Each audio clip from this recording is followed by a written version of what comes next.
झुकाओ नजरें, बिछाओ पलके, अदब का आला मुकाम आया, ज़हे मुक़द्दर। ये कौन सर से कफन लपेटे चला है उल्फत के रास्ते पर। ये कौन सर से कफन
गुलाम आया, ज़हे मुक़द्दर हुज़ूरे हक से सलाम आया, प्याम आया। झुकाओ नज़रें, बिछाओ पलके, अदब का आला मुकाम आया।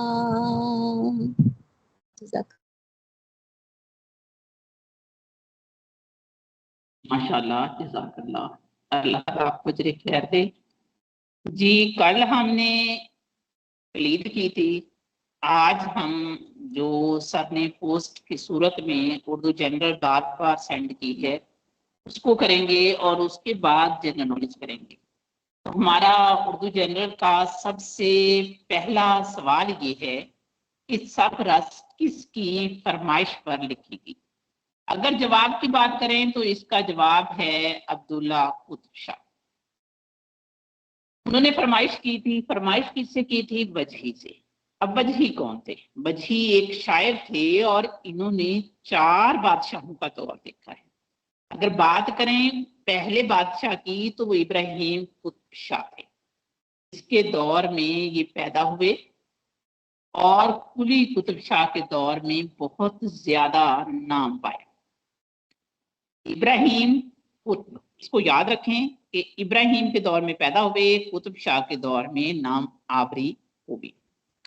उसके बाद आया मोहम्मद कुतुब शाह जो तीसरे नंबर का बादशाह था और वो एक परहेजगार बादशाह था। मौसीकी से, शायरी से वो इतना पसंद नहीं करता था, तो वजही को गोशा नशीन होना पड़ा। उस पर जो इनामो इकराम की बारिश हो रही थी वो खत्म हो गई।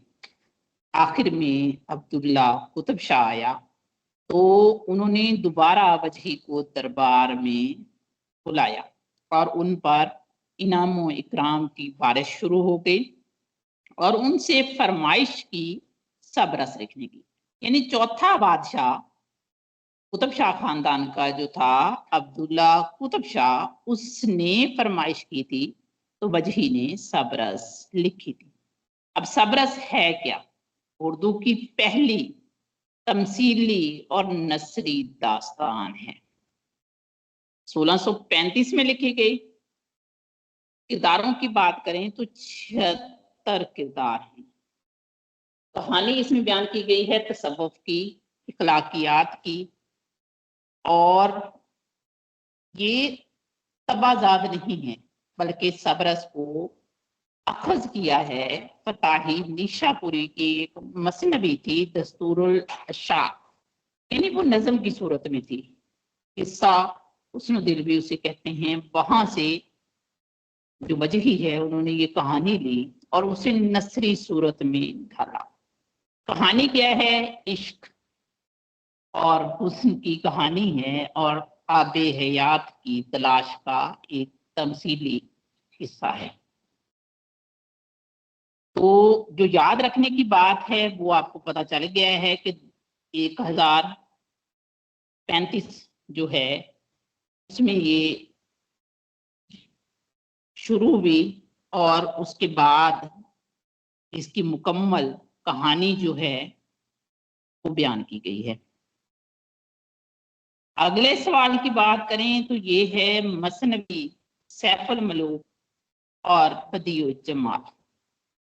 सवाल ये है कि मसनवी सैफुल मलूक और बदियो जमाल का किस्सा किससे महफूज है? अब यहाँ पे 4 ऑप्शन दिए गए हैं: शाहनामा, किस्सा हुस्नुद्दीन, अलफ लैला और मसनवी मौलाना रूम। किस्सा हुस्नुद्दीन के बारे में आप अभी बात कर चुके हैं, सुन चुके हैं। तो ये माखूज है अलफ लैला से। ये भी मसनवी है सैफुल मलूक को बदियो जमाल 1035 में लिखी, सुल्तान अब्दुल्ला कुतुब शाह को पेश की इन्होंने।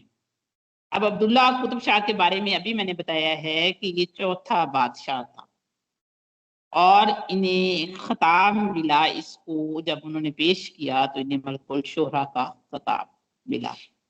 इस मसनवी यानी सैफुल मलूक को बदियो जमाल को मुरतब किया मीर सादत अली ने। इश्क मसनवी है, किस्सा है बदियो जमाल और सैफुल मलूक के इश्क का, और ये किस्सा दिया गया है अलफ लैला से। मुबालगा और तखय्युल कम है, सादा अंदाजे बयां है, यानी इस मसनवी को पढ़ने से कहानी की समझ आती है। अरबी, फारसी और हिंदी अल्फाज जो हैं उनका ज्यादा इस्तेमाल है।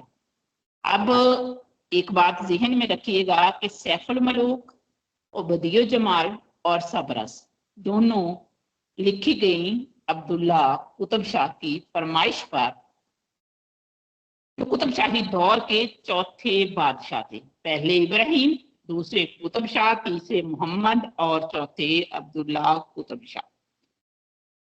सवाल नंबर 3 की बात करें तो सवाल है कि कौन सा बयान दुरुस्त है? मुल्ला वही का तल्लक निजाम शाही से है, ये गलत है। पदम राव फखरुद्दीन निजामी की तस्नीफ है, तो दुरुस्त जवाब बी ही है। पहले की अगर हम वजाहत करें तो मुल्ला वजही का भी बात भी है कि उनका निजाम शाही से तल्लक नहीं था बल्कि उनका तल्लक था कुतुब शाही से। उनका असल नाम असदुल्ला था और रियासत गोलकंडा और कुतुब शाही दरबार से माखूज थी। दूसरा मैंने बताया सही है। पहली मसनवी पदम राव फखरुद्दीन निजामी की कहानी है। बहारे इश्क मसनवी जो है वो मीर तकी मीर ने नहीं लिखी बल्कि शौक लखनवी ने लिखी है, इस वजह से ये ऑप्शन भी गलत है। और गुलजारे इरम मसनवी मीर हसन की है, कायम चांदपुरी की नहीं है, तो ये ऑप्शन भी गलत है। तो हमारा दुरुस्त ऑप्शन हुआ मसनवी पदम राव जो लिखी फखरुद्दीन निजामी। अगला सवाल है, उर्दू में गैर मजहबी नसर के सबसे पहले नमूने के तौर पर किस किताब का नाम लिया जाता है? तो यहाँ पे 4 ऑप्शन दिए हुए हैं, मिराजुल आशिकीन, रिसाला जुनूनिया, तमसील नामा और सबरस। तो थोड़ी देर पहले मैंने आपको बताया है कि उर्दू का पहला नसरी नमूना या तमसीली दास्तान के तौर पर सबरस का नाम लिया जाता है, और ये गैर मजहबी कहानी है, इसलिए गैर मजहबी नसर के तौर पर भी सबरस जो है का नाम लिया जाता है। हम सारे ऑप्शन जो है उनका ब्रेक डाउन कर लेते हैं। मिराजुल आशिकीन ख्वाजा बंदा नवाज यसुदराज जो है उनके मलफूजात हैं, और इसको मुरतब करके शाया किया मौलवी अब्दुल हक ने, साथ इसके मुकदमा भी लगाया। और मौलवी अब्दुल हक और प्रोफेसर एहसन कहते हैं कि ये उर्दू की पहली नसरी तस्नीफ है, लेकिन इसमें मजहब का टच आ गया कि वो मलफूजात हैं, तो इस वजह से ये ऑप्शन हमारा सही नहीं होगा। जदीद तहकीक कहती है इसमें मौलाना अहमद हसन कादरी और डॉक्टर रफिया सुल्ताना हैं, वो रिसाला जुनूनिया को कदीम तरीन किताब कहती हैं। मोहम्मद हुसैन आजाद, याहिया तन्हा, अब्दुल हई और फजल करीम जो हैं उदय मजलिस जो है उसको नर्सरी पहली तसनीफ करार देते हैं, लेकिन जमीर जालवी और बाकी नाकदीन के नजदीक गैर अदबी नसर का पहला नमूना कलमतुल हकाइक और गैर मजहबी नसर का पहला नमूना सबरस है। तो दुरुस्त जवाब हमारा होगा सबरस, यानी गैर मजहबी नसर का पहला नमूना जनाब सबरस है। उसके बाद अगला सवाल है कि किसका ख्याल है कि लिटरेचर की सबसे बड़ी खूबी ये है कि वो जज्बाते इंसानी को हरकत में लाए। जवाब की बात करें तो इसका जवाब दुरुस्त है नियाज फतेहपुरी। अब नियाज फतेहपुरी ने ये फिक्रा या ये कॉल कि लिटरेचर की सबसे बड़ी खूबी ये है कि वो जज्बाते इंसानी को हरकत में लाए, कहाँ पे लिखा है? ये एक किताब है एहतशाम हुसैन की तनकीदी नजरियात, उसके सफ़ा 30 पर नियाज फतेहपुरी का एक मजमून नकल है अदबियात और असूले नकद के उन्वान से। देखें आपके लिए कहाँ कहाँ से सर फनपारे ढूंढ के लाते हैं कि न सिर्फ उस किताब का नाम बल्कि जिस किताब के जिस सफ़े पर ये लिखा गया है वो भी बताया जा रहा है। किताब है एहतशाम हसन की, मजमून है नियाज फतेहपुरी का, जो एहतशाम हुसैन अपनी किताब तनकीदी नजरियात में नकल करते हैं। मजमून का उन्वान है अदबियात और असूले नकद। वो मजमून में कहते हैं कि लिटरेचर की सबसे बड़ी खूबी ये है कि वो जज्बाते इंसानी को हरकत में लाए, और इसलिए अदबियात में अहम तरीन उसकी जज्बाती कीमत है। यानी जो जिस कदर हमारे जज्बात को बढ़ाएगा लिटरेचर का वो फनपारा उस कदर अच्छा होगा। जो तसनीफ हमारे जज्बात को उभार सकती है वो यकीनन अदबियात में दाखिल है, खा वो इखलाकी कीमत रखती हो या ना रखती हो। घड़ी घड़ी ना इधर देखिए कि दिल पे मुझे इख्तियार पर इतना भी इख्तियार नहीं। ये नियाज फतेहपुरी का शेर है।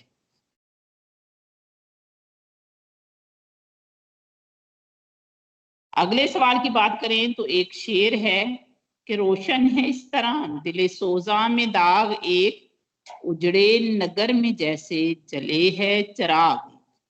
तो ये ऑप्शन दिए गए हैं मीर तकी मीर, ख्वाजा मीर दर्द, शेख गुलाम हमदानी मुसफ़ी और मीर सौज कि इनमें से ये किसका शेर है? तो दुरुस्त जवाब होगा मीर तकी मीर।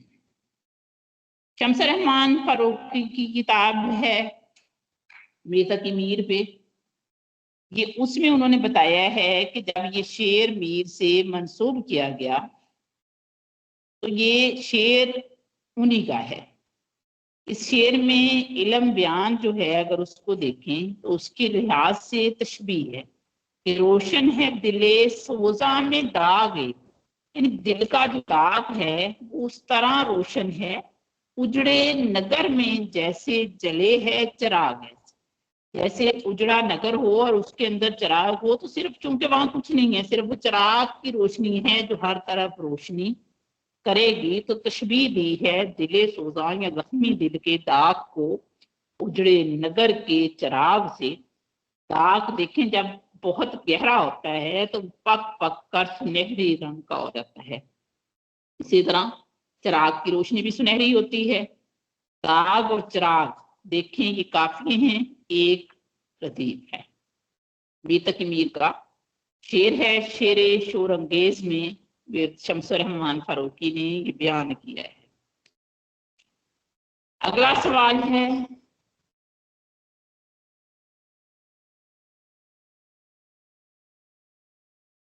इनमें से किस शायर का तल्लक बहमनी दौर से नहीं है? फखरुद्दीन निजामी, मलक खुशनूद, अशरफ बियाबानी और मीरा जी शमसुल अशाक। दुरुस्त जवाब है मलक खुशनूद। पहले ऑप्शन का ब्रेक डाउन, फखरुद्दीन निजामी बहमनी अहद से थे, उर्दू के पहले मसनवी निगार हैं और उन्होंने 9वें जो बादशाह थे अहमद शाह, इनके दौर में फखरुद्दीन निजामी ने कदम राव लिखी। तो ये बहमनी दौर से इनका ताल्लुक है, इसलिए ये ऑप्शन सही नहीं होगा। अगला जो है मुलक खुशनूद, ये गोलकंडा का गुलाम था। अगर इसकी मसनवियों की बात करें तो हश्त बहिश्त और बाजार हुसन इसकी मसनवियां हैं। 3 किताबें भी इसने लिखी हैं, लाजिमुल मुब्तदी, वाहिद बारी और मसनवी नौसरहार। दौरे हयात 1460 से 1529 तक। शाह मीरा शमसुल अशाक, इनका तल्लक बीजापुर से था और अशरफ बियाबानी के हम असर हैं, यानी उनके जमाने में ये इनका दौर था, दोनों का दौर एक था। तो इनका चूंकि बहमनी तल्लक के साथ दौर नहीं है, दूसरी इनकी पैदाइश 1717वीं सदी की है, तो इसलिए दुरुस्त जवाब जो है मलक खुशनूद होगा। अगले सवाल पे जाएं तो जदीदियत की फिक्री बुनियादों में किस फलसफे का किरदार है? सवाल ये है, मजहरियत, मार्कसियत, वजूदियत, मंतकियत। अब जवाब है वजूदियत। वजूदियत कैसे है? वजूद या वजूदियत एक फलसफा है जिसकी बुनियाद जां पाल सातर और सूरन किरगार्ड ने रखी थी। अगर वजूदियत को देखें तो ये वो फलसफा है जिसमें अहमियत है सिर्फ इंसान की, यानी इनफरादी वजूद की अहमियत है। हर इंसान अपने अमाल का खुद जिम्मेदार है और खुद ही जवाबदेह है, यानी जिस मादे से वो बना है उसके बाद वो जो हुनर दिखाता है वो उसका जवाबदेह है। और वजूद जो है उसके अंदर जितने भी मसाइल हैं, जैसे करब, कशाकश, तन्हाई, अलैदगी, बेचारगी, परेशानी, ये सारे मसाइल एक इनफरादी शख्स के होते हैं। और यही जो मौज़ूआत जिनकी मैंने बात की है, ये जदीद अदब का पसंदीदा मौजू है। तो जदीदियत की बुनियाद इन्हीं इनफरादी वसाइल यानी वजूदियत पर रखी गई। और वजूदियत के मौजू पर जदीदियत में अलामती, तजरीदी और असातीरी अंदाज अपनाए जाते हैं। अगला सवाल अगर हम देखें तो वो भी सबरस में से है कि सबरस में जो दिल था शहजादा, उसका जसूस कौन था? तो दिल का जसूस था नजर, जिसको वो इश्क के मुल्क में जसूसी के लिए भेजता है। अब्दुल्ला कुतुब शाह के दौर में लिखी गई तमसीली दास्तान है। तमसील क्या है? कि मुजरद किरदार को, यानी वो जो किरदार नहीं रखता उसको हमने मुजस्सम पेश कर दिया, उसको जिस्म दे दिया। नजर यानी हमारी जो नजर होती है उसको एक जिस्म दे दिया, तमसील दे दी, और नजर जो था वो जसूस था दिल का। अगर हीरो और हीरोइन की बात करें तो दिल हीरो था और इश्क हुस्न जो थी वो हीरोइन थी। बाकी किरदार आपको पता है कि अकल जो था वो दिल का बाप था और मुल्क सिस्तान का बादशाह था। दिल जो है वो मुल्क तन का हुक्मरान और हुस्न का आशिक था। नजर जसूस हो गया जो आब हयात की तलाश में भटकता है। इश्क मशरक का बादशाह और हुस्न का बाप था। नामूस शहर आफियत का बादशाह था। हिम्मत किला हदायत का हुक्मरान था। इश्क मशरक का बादशाह और हुस्न का बाप था। हुस्न शहजादी थी जिसकी तलाश में क्या कहते हैं दिल भटकता है और नजर को भेजता है। रकीब इश्क का खादम होता है और कामत हिम्मत का भाई है। इब्तिदार याद करने वाले हैं, आप लोग खुद याद करेंगे। अगले सवाल की बात करें तो किस शायर ने मुख्तलिफ अलूम फनून को अपने कसाइद में बरता? ज़ौक, सौदा, इंसा, वारिद। ज़ौक जो थे वो बहादुर शाह जफर के उस्ताद थे और उन्होंने सबसे ज्यादा कसीदे लिखे और कसीदों में अलूम फनून को बरता। उनके कसीदे जो हैं अपने दौर की तारीख जो है अपने अंदर समोए हुए हैं। इसी वजह से उन्हें इल्मी व फनी मुफ्तिहात के इमाम आजम कहा जाता है। इनके कसीदों में फनून, मंतक, फलसफा, मौसीकी, तिब, तफसीर, हदीस सब शामिल है। नमूने के चंद अशार इनके हैं कि मजे लेता था पढ़ा इल्म अमल के अपने, था तसव्वर मेरा हरा था तसव्वर मेरा हर अमर में तस्दीक की सिफत। कभी हिम्मत थी मेरी कायदा सरफ में सरफ, कभी थी नह में हर नह मुझे महबियत। कभी मैं करता था तसरीये मानियो बयां, कभी तालीमी अकायद भी किताब व सुन्नत। हो गया इल्म हसूली में मुसव्वरी मुझको, था मेरा ज़हन न मुताजे हसूल सूरत।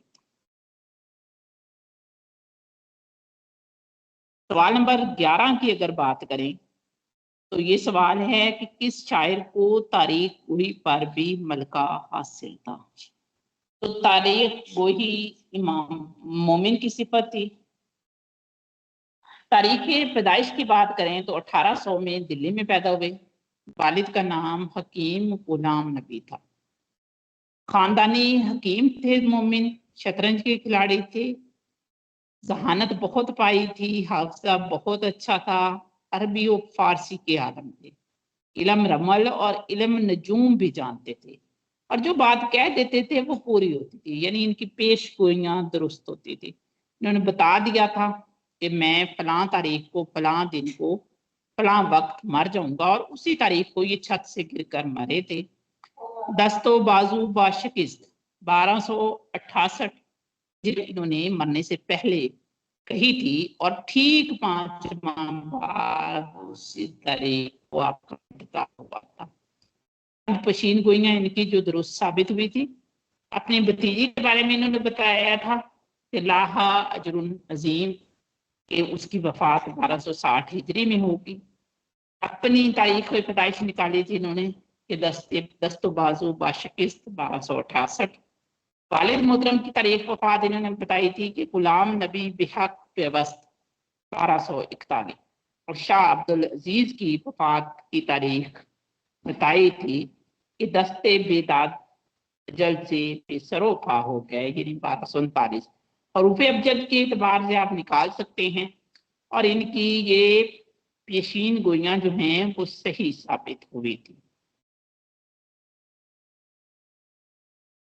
सवाल नंबर 12 की बात करें तो सवाल नंबर 12 है कलाम इकबाल का। एक कलाम इकबाल में पहली बार लाला का जिक्र कहाँ मिलता है? तो जवाब है दुरुस्त जवाब बांके तिलाब जो पहली किताब है। अब इकबाल लाला को इस्तेमाल कैसे करते हैं? सबसे पहले लाला का फूल जो है वो सुर्ख रंग का होता है, वस्त में एक काला दाग होता है और शायर जो है, जो कि वो सुर्ख रंग का है, सुर्खी को, दुखे हुए दिल को इस्तेमाल करता है। लेकिन अल्लामा मोहम्मद इकबाल ने इसको आम फूल की तरह अपनी शायरी में बरता और इसके सुर्ख रंग को हुस्न की अलामत के तौर पर बरता। जैसे आशिक का दिल और दुखे हुए दिल के किनारे के तौर पर आता है, इसी वजह से इसे दिल जलने की अलामत और दागे दिल का इख्तियारा भी कहा जाता है। अब इकबाल ने इस शेर, क्या कहते हैं, अलामत को कहाँ बरता? 1907 में एक गजल कही थी कि चमन में लाला दिखाता फिरता है दाग अपना कली कली को, ये जानता है कि इस दिल दिखावे से दिल जलों में शुमार होगा। तो फिर उन्होंने इस यानी गजल में इसे बता था। आबद अली आबद कहते हैं कि 1908 के बाद इकबाल ने जब अपने आप को जांच लिया, अपने आप को दरियाफ्त कर लिया, तो उन्होंने तसव्वुफ में इसको बरता और लफ्ज लाला को नए मानी दे दिए। उन्होंने लाला को मुसलमान और रसूलुल्लाह सल्लल्लाहु अलैहि वसल्लम के उम्मती के तौर पर इस्तेमाल करना शुरू किया। ये चमन वो है कि था जिसके लिए समान नाज, लाला ए सहरा जिसे कहते हैं तहजीबे हिजाज। सवाल नंबर 13 की अगर हम बात करें तो ये है शम्सुर रहमान फारूकी का निकॉल कि नजीर का दिमाग छोटा और तजर्बा महदूद है। अब हमने ये दरियाफ्त करना है कि ये कहाँ पे कहा। उन्होंने एक मजमून लिखा था अकबर आबादी की कायनात, उसमें वो लिखते हैं कि लिसानी सतह पर नजीर एक दिलचस्प शायर है, लेकिन इनका दिमाग इस कदर छोटा और इनका तजर्बा इस कदर महदूद है कि इनका तनव्वो ही थोड़ी देर के बाद भपाले जान बन जाता है।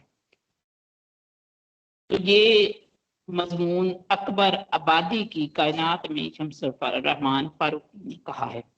इसके मुतालिक अगर और कॉल जो है उनको देखें तो शम्सुर रहमान फारूकी कहते हैं कि नजीर का दिमाग छोटा और तजर्बा महदूद है। कलीमुद्दीन अहमद कहते हैं कि नजीर अकबर आबादी उर्दू शायरी के आसमान पर दरख्शंदा सितारे हैं। नियाज फतेहपुरी ने नजीर अकबर आबादी को चुटकुलेबाज शायर कहा है। वो कहते हैं कि मैं कबीर के इखलाक और खुसरो की जहानत का नजीर अकबर आबादी में दिलकश इम्तिजाज पाया जाता है। मजनू गोरखपुरी जो हैं वो नजीर की नज़म जो कल जग है उसको माशरती अहदनामा जो रूसो ने लिखा उसकी शराब देते हैं। लास्ट सवाल है हमारा और उसके बाद फिर जनरल नॉलेज होगी।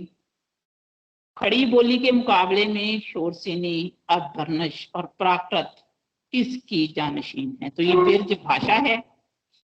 खड़ी बोली जो है वो देहली या हिंदुस्तानी जुबान है और ये दिल्ली के करबो जवार में बोली जाती थी। अगर शोरसिनी की बात करें तो वो मिठा और इसके इर्द गिर्द बोली जाती थी और बिरज भाषा भी इस इलाके की जुबान थी। अभरनश जो है वो बिगड़ी हुई जुबान है। शोरसिनी और बिरज भाषा इसी से बनी है। और मगरबी हिंदी की 5 बोलियां ज्यादा मशहूर हैं, खड़ी बोली, हरियाणवी, बिरज भाषा, बंदेली और कनौजी। तो खड़ी बोली जानशीन है बिरज भाषा की।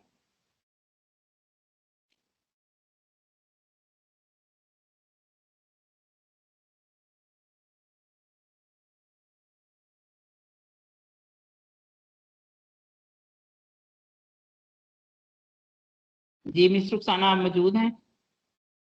जी मैम, मैं मौजूद हूँ। जी कंटिन्यू करें।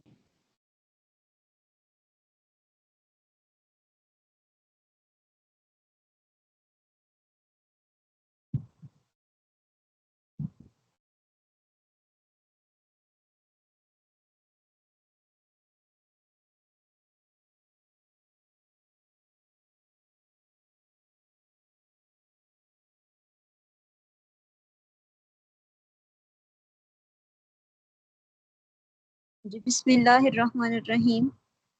जनरल नॉलेज पर्चा नंबर 9। आज हमने 48 सवाल से शुरू करना है। 48 पे है जी, वेयर इज बाथशिबा बीच। बाथशिबा बीच जो है वो कहाँ पर वाक़ है? तो ये सरीबियन कंट्री है, बारबाडोस, वहाँ पर जो है बाथशिबा बीच है। 49 पे है, the name of Turkish currency is. तुर्की की जो करेंसी है उसका नाम क्या है? तो ऑप्शन अगर देखें तो टका जो है वो बांग्लादेश की करेंसी का नाम है, रियाल जो है वो सऊदी अरेबिया की है, सी ऑप्शन पे लीरा है। तो लीरा जो है वो टर्किश करेंसी है, तुर्की की करेंसी का नाम लीरा है। 50 पे है, guess the closest possible meanings of the given idiom from the options given below. एक इडियम दिया गया है, आपने उसका करीब तरीन मतलब जो है वो बताना है। इडियम है अ पाइप ड्रीम।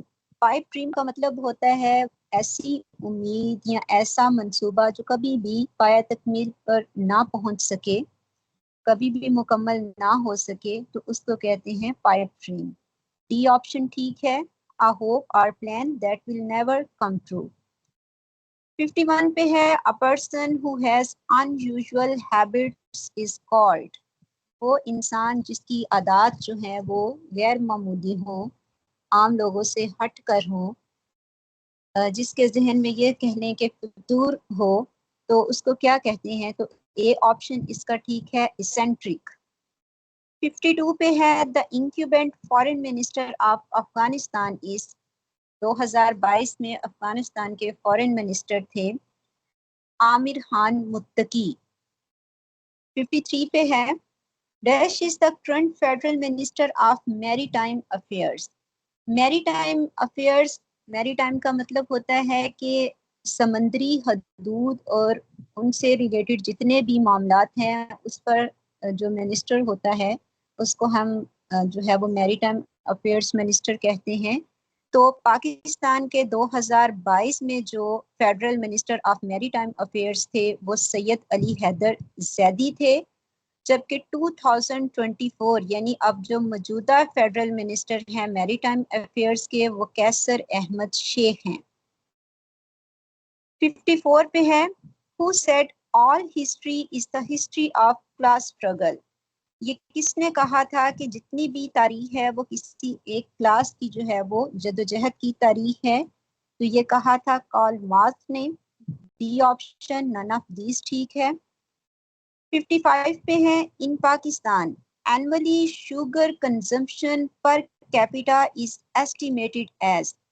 पाकिस्तान में सालाना एक जो बंदा है वो एक साल में कितनी चीनी जो है वो इस्तेमाल करता है या उसकी खपत है? तो वो 25 केजी। सी ऑप्शन ठीक है, 25 किलोग्राम। 56 पे है, before Islam Friday is called was called. Islam से पहले जुम्मा के दिन को क्या कहा जाता था? तो उसको यौमुल अरूबा कहा जाता था। और एक रिवायत है कि नबी करीम सल्लल्लाहु अलैहि वसल्लम के ही कबीला से एक आदमी थे कबा अल्लवा। तो वो जुम्मा के दिन जो है वो यौमुल अरूबा जब था, ये दिन लोगों को इकट्ठे करते थे और उनको जो है वो खुतबात देते थे और उनको पेशीन गोई थी कि वो नबी करीम सल्लल्लाहु अलैहि वसल्लम इस दुनिया में तशरीफ लाएंगे, तो वो इस हवाले से भी लोगों को गाइड करते थे। उन्होंने ही फिर इसका नाम यौमुल अरूबा से चेंज करके जुमा रखा था। लेकिन फिर हिजरत मदीना के बाद जब सूरह जुमा नाजिल हुई तो उसके बाद बाकायदा तौर पर इसको जुमा का दिन ही कहा जाने लगा। और अल्लाह ताला ने भी मुसलमानों के लिए जुमा का दिन ही बेहतरीन दिन जो है वो इसका इंतखाब किया था, क्योंकि यहूद जो थे उन्होंने हफ्ता का दिन अपने लिए मुंतहिब किया था और जो ईसाई थे उन्होंने इतवार का दिन मुंतहिब किया था। तो अल्लाह ताला ने नबी आखिरुज़्ज़मा की उम्मत के लिए जुमा का दिन जो है वो पसंद किया था। और जुमा को जो है वो सैयदुल अयाम भी कहा जाता है, अफसलुल अयाम भी कहा जाता है और अल यौमुल अतीक भी कहा जाता है। अगला सवाल है जी, what is the significance of 5th June in the UN calendar of the year. 5 June United Nation के कैलेंडर में किस अहमियत का हामिल है या यह दिन किस हवाले से मनाया जाता है? तो ए ऑप्शन ठीक है, वर्ल्ड इन्वायरमेंट डे। माहौलियाती, दुनिया का माहौलियाती जो दिन है वो 5 जून को मनाया जाता है। 58 पे है, इसराइल ऑक्युपाइड ईस्ट जेरूसलम इन। इसराइल ने जो है वो मशरकी जेरूसलम पर कब्जा किया था। ए ऑप्शन ठीक है, 1967 में। 59 पे है, veteran actor Moin Akhtar was famous for which type of acting. Moin Akhtar किस किस्म की एक्टिंग की वजह से मशहूर थे? तो कॉमेडी, मजाहिया जो है वो किरदार अदा करते थे ये। 60 पे है, dash is considered the engineering hub of Pakistan. Pakistan का वो कौन सा शहर है जिसको इंजीनियरिंग हब समझा जाता है? तो लाहौर जो है वो इंजीनियरिंग हब है पाकिस्तान का। 61 पे है, defence day is observed in. Defence day कब मनाया जाता है? तो 6 सितंबर को मनाया जाता है। 1965 की जंग जो है वो उसकी याद में। 62 पे मैथ्स का क्वेश्चन है। 63 है, military courts had been established to deal with the cases related to terrorism under dash amendment. Military courts जो है उसने टेररिज्म से रिलेटेड जितने भी केसेस हैं उसको डील करने के लिए कौन सी अमेंडमेंट जो है वो की थी, जिस अमेंडमेंट के तहत ये केसेस डील किए जाते हैं? तो ये 21st अमेंडमेंट है। 21वीं तरमीम के तहत टेररिज्म यानी दहशतगर्दी से मुतल्लिक जितने भी केस हैं उनको देखा जाता है। 64 पे है, China signed a 25 years strategic cooperation pact with. China ने 25 साल का मुआहिदा किससे किया? तो वो ईरान से किया है। सी ऑप्शन ठीक है। 65 पे है, the respiratory problem common in smokers is. जो सिगरेट नोशी करते हैं उनके अंदर रेस्पिरेटरी प्रॉब्लम जो है वो किस वजह से आती है? तो सी ऑप्शन, एफिसीमा। एफिसीमा असल में लंग्स के जो है वो प्रॉब्लम होती है। इसमें ऐसे होता है कि ऑक्सीजन का जो है वो सही तरह से लंग्स को नहीं मिलती, जिसकी वजह से रेस्पिरेटरी प्रॉब्लम्स क्रिएट हो जाती हैं। 66 पे है, light takes about dash to reach earth from the sun. कितने सेकंड्स लगते हैं सूरज की रोशनी को जमीन तक पहुंचने के लिए? तो 8.3 मिनट्स जो हैं वो लगते हैं। 8 मिनट 3 सेकंड लगते हैं सूरज की रोशनी को जमीन तक पहुंचने में। 67 पे है, एट द टाइम व्हेन खिलाफत delegation visited England in 1920 the British PM was. 1920 में इंग्लिस्तान में खिलाफत के वफद के वक्त ब्रिटिश जो है वो वज़ीर आज़म कौन थे? तो ए ऑप्शन ठीक है, लॉर्ड जॉर्ज जो थे वो 1920 में ब्रिटिश यानी बरतानिया के वज़ीर आज़म थे। 68 पे है, ग्लॉस मीन्स, ग्लॉस का आपने मतलब बताना है। तो सी ऑप्शन इसका ठीक है, ब्राइटनेस। 69 पे है, when did East Pakistan become a Bangladesh. मशरकी पाकिस्तान बांग्लादेश कब बना था? तो बी ऑप्शन ठीक है, दिसंबर 1971 में। दिसंबर 1971 में मशरकी पाकिस्तान हमसे जुदा होकर बांग्लादेश की हुकूमत वहां पर कायम हो गई थी। 70, Kunar river is also dash river in Pakistan. Kunar river को चित्राल रिवर भी कहा जाता है। 71 पे है, कैपिटल ऑफ लबनान। लबनान का कैपिटल बैरूत है। 72, dash developed the idea for the universal Turing machine which becomes the basis for the first computer. तो बी ऑप्शन ठीक है, एलन ट्यूरिंग। 73 पे है, what is the time of खिलाफत ऑफ हजरत अली रजी अल्लाह ताला अन्हो। हजरत अली रजी अल्लाह ताला अन्हो की खिलाफत का दौरानिया कितना था? तो 4 साल 9 माह जो है इनकी खिलाफत का दौरानिया था। जी मैम।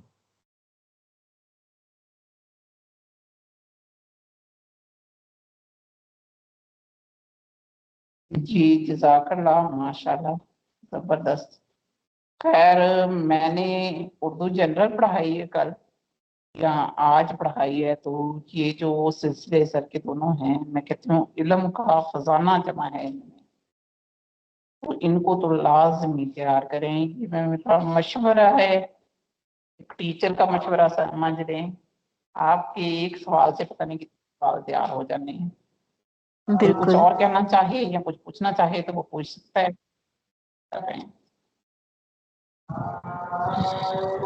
मैम जिस दिन डिस्कशन होगी, अगर सर जी कोई राय लेंगे तो उस दिन ज़रूर ये राय दूंगी कि ये जो सवालात इतनी डिटेल में आते हैं, तो कोई एक दिन हफ्ते का रख लें जिसमें इन्हीं सवालात में से हमसे सवालात किए जाएं, ताकि हमारी एक दफ़ा रिहर्सल हो जाए और हम बेहतर तरीके से इनको याद कर सकें।